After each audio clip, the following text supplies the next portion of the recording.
25 जून 2009 दुपारचे 2:30 वाजले होते. संपूर्ण जग स्तब्ध झालं होतं, कारण टीव्हीवर एकच ब्रेकिंग न्यूज झळकत होती. The king of pop Michael जॅक्सनचा मृत्यू झालाय. पण जो माणूस 150 वर्ष जगण्यासाठी रोज डझनभर डॉक्टरांच्या निगराणीखाली असायचा, जो हवेतील जंतू टाळण्यासाठी मास्क लावून फिरायचा, त्याचा अचानक मृत्यू झाला कसा? त्याच्या मृत्यूनंतर काही दिवसातच त्याच्या खोलीतून अशा काही गोष्टी सापडल्या ज्याने FBI चे अधिकारीही चक्रावून गेले. मरण्यापूर्वी काही तास आधी त्यानं कोणाला तरी पत्र लिहिलं होतं, ज्यात त्यानं म्हटलं होतं, ते मला मारून टाकणार आहेत. कोण होते ते लोक? का मायकल आपल्याला आयुष्याच्या शेवटच्या दिवसात मृत्यूच्या दहशतेखाली होता? हा व्हिडिओ शेवटपर्यंत पहा, कारण शेवटी आपण रहस्य उलगडण्याचा प्रयत्न करणार आहोत.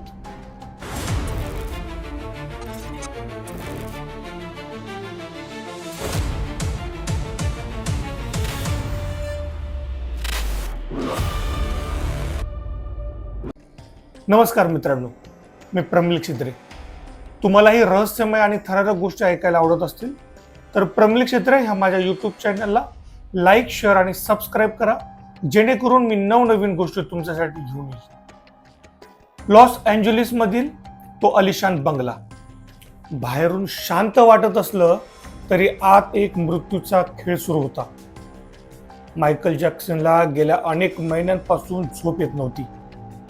त्याला इन्सोमनियाचा असा आजार जडला होता की तो झोपण्यासाठी अक्षरशः गयावया करायचा.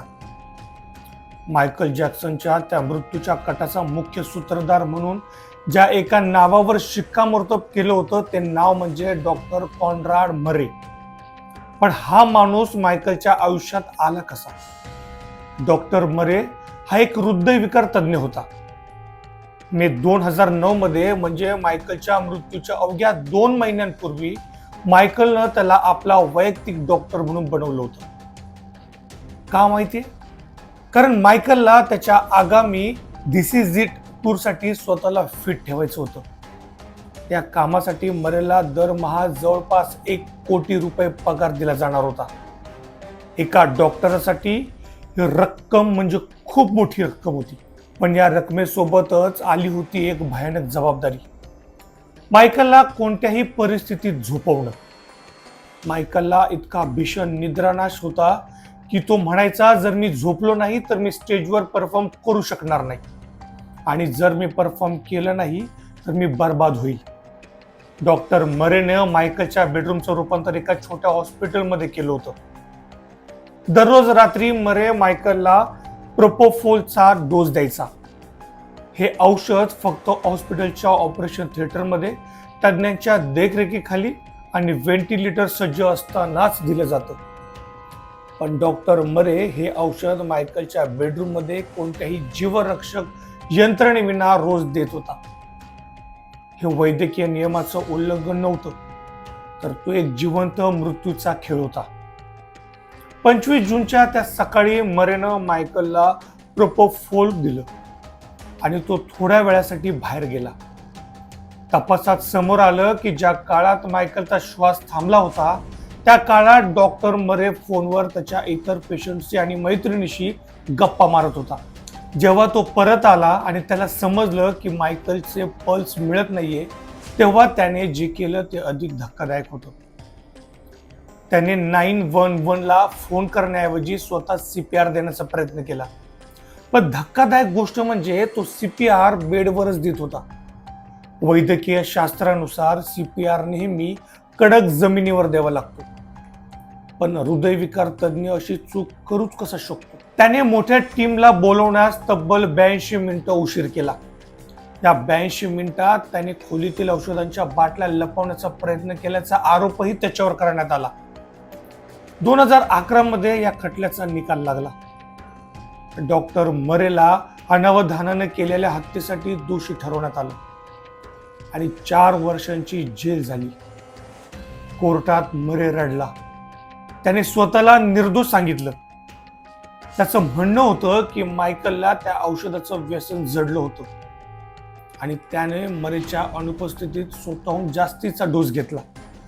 पण चाहत्यांच्या आणि काही शोधकांचा असा विश्वास आहे की मरे हा फक्त एक बळीचा बकरा होता.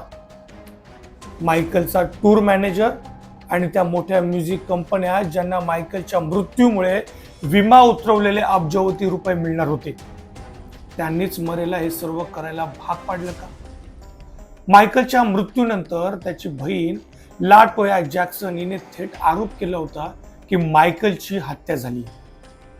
मायकलचा दिस इज इट नावाचा शेवटचा वर्ल्ड टूर सुरू होणार होता. या टूर मधून अब्जावधी डॉलरची उलाढाल होणार होती. मायकलचं शरीर थकलं होतं, पण त्याच्यावर दबाव टाकणारे लोक त्याला स्टेजवर उभं करण्यासाठी कोणत्याही थराला जायला तयार होते.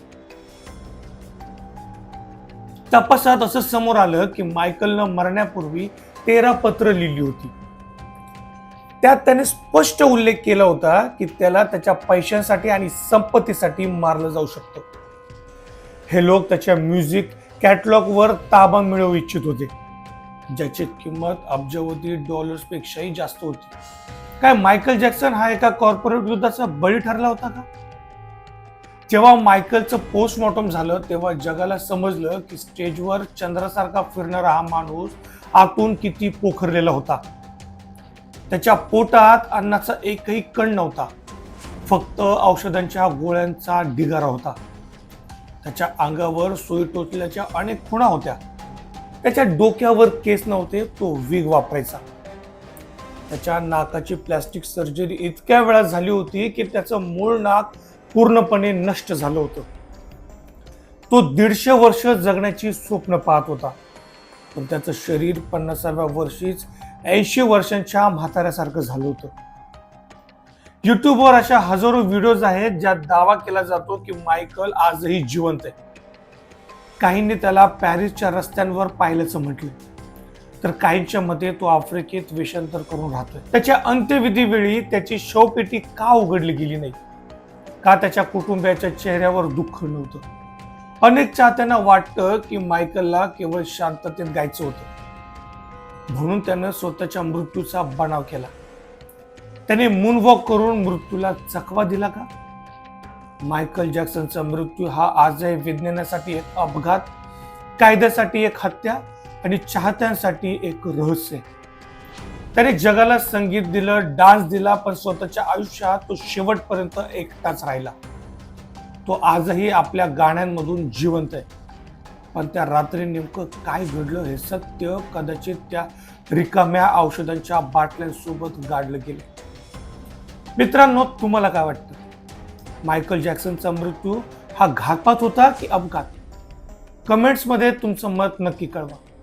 आणि अशाच थरारक रहस्यांसाठी प्रमिल क्षेत्रे ह्या माझ्या YouTube चॅनलला लाईक, शेअर आणि सबस्क्राईब करायला विसरू नका.